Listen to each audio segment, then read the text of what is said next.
Bonjour, ici Patrick Pierrat, éditeur d'Info Bref. Voici l'essentiel des nouvelles ce lundi 18 mars.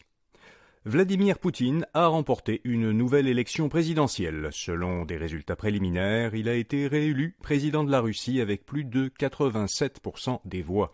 Poutine est au pouvoir à Moscou, à titre de président ou de Premier ministre, depuis presque 25 ans.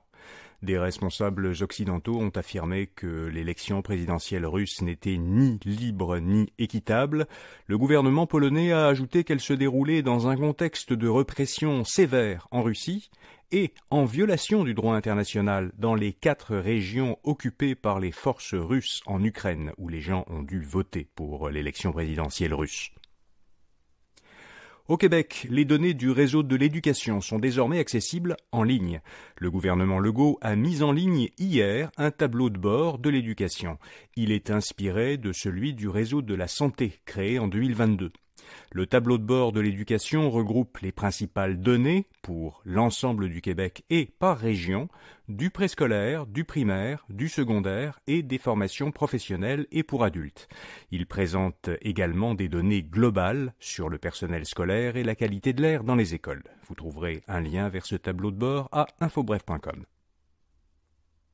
Le Québec n'obtiendra pas davantage de pouvoir en immigration. C'est ce qu'a affirmé Justin Trudeau après sa rencontre avec François Legault vendredi.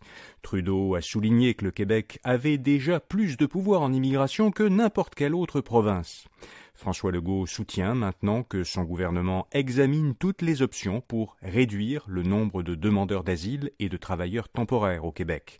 Selon Legault, Trudeau s'est montré ouvert à certaines de ces demandes, soumettre à l'acceptation du Québec les travailleurs étrangers temporaires et raccourcir le traitement des demandes d'asile.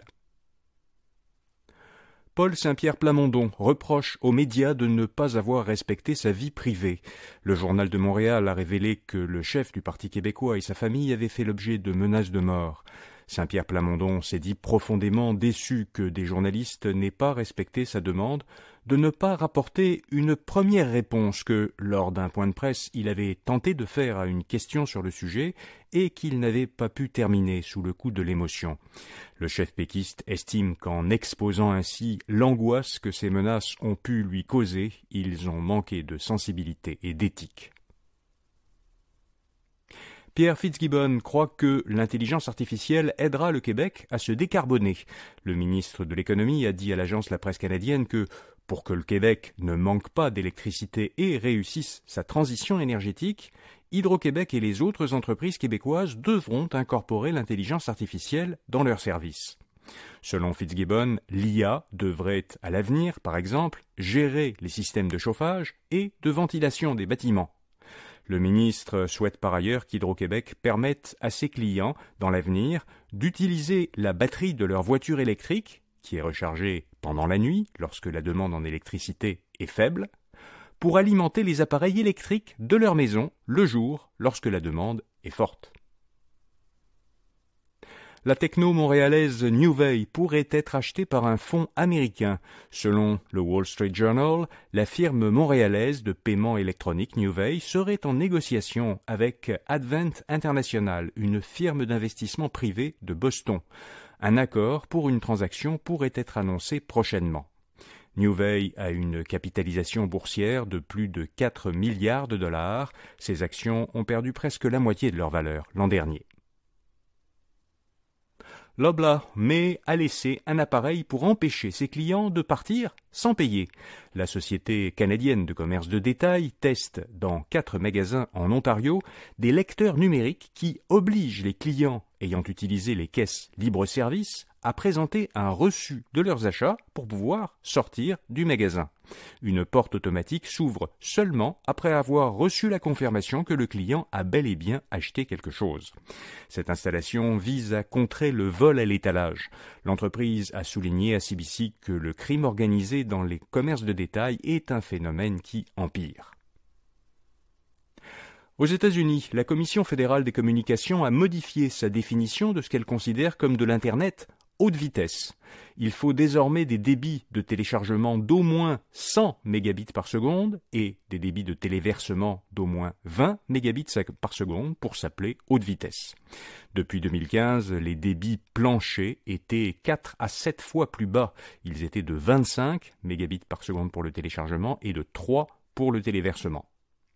Au Canada, le gouvernement fédéral considère que l'Internet est haute vitesse lorsqu'il permet des téléchargements d'au moins 50 mégabits par seconde et des téléversements d'au moins 10 mégabits par seconde. C'est donc 2 fois moins que la nouvelle norme américaine. L'entreprise chinoise qui est derrière TikTok pourrait bientôt dépasser en revenus Meta. Selon des données obtenues par le quotidien britannique le Financial Times, l'entreprise chinoise ByteDance, qui détient TikTok et exploite plusieurs applications très populaires en Chine, a enregistré l'an dernier un chiffre d'affaires de 120 milliards de dollars américains, soit 40% de plus que l'année précédente.